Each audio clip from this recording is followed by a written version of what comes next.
of deep state. If we don't have free speech, then we just don't have a free country. It's as simple as that.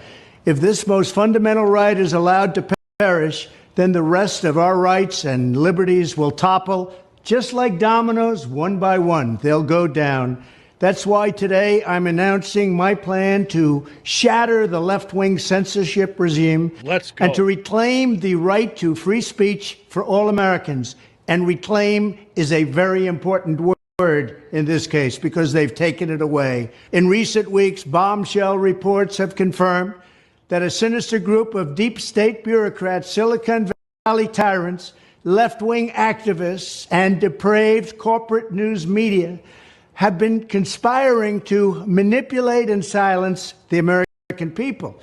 They have collaborated to suppress vital information on everything from elections to public health. The censorship cartel must be dismantled and destroyed, and it must happen immediately. And here's my plan.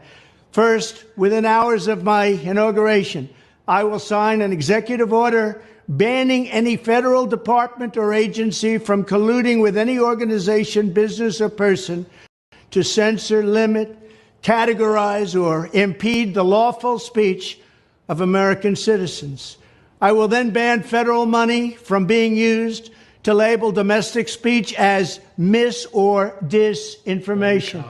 And I will begin the process of identifying and firing every federal bureaucrat who has engaged in domestic censorship, directly or indirectly, whether they are the Department of Homeland Security, the Department of Health, Human Services, the FBI, the DOJ, no matter who they are. Second, I will order the Department of Justice to investigate all parties involved in the new online censorship regime, which is absolutely destructive and terrible, and to aggressively prosecute any and all crimes identified.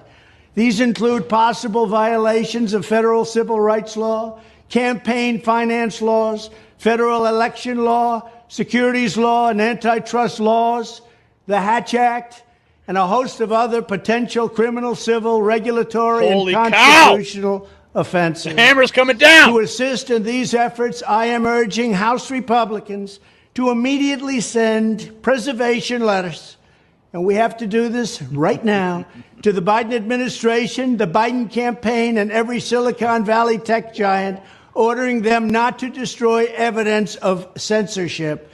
Third, upon my inauguration as president, I will ask Congress to send a bill to my desk revising Section 230 to get big online platforms out of censorship business. From now on, digital platforms should only qualify for immunity protection under Section 230 if they meet high standards of neutrality, transparency, fairness, and non-discrimination. We should require these platforms to increase their efforts to take down unlawful content such as child exploitation and promoting terrorism, while dramatically curtailing their power to arbitrarily restrict lawful speech. Wow. Fourth, we need to break up the entire toxic censorship industry that has arisen under the false guise of tackling so-called mis- and disinformation. The federal government should immediately stop funding all nonprofits and academic programs that support this authoritarian project. If any U.S. university is discovered to have engaged in censorship activities or election interferences in the past, such as flagging social media content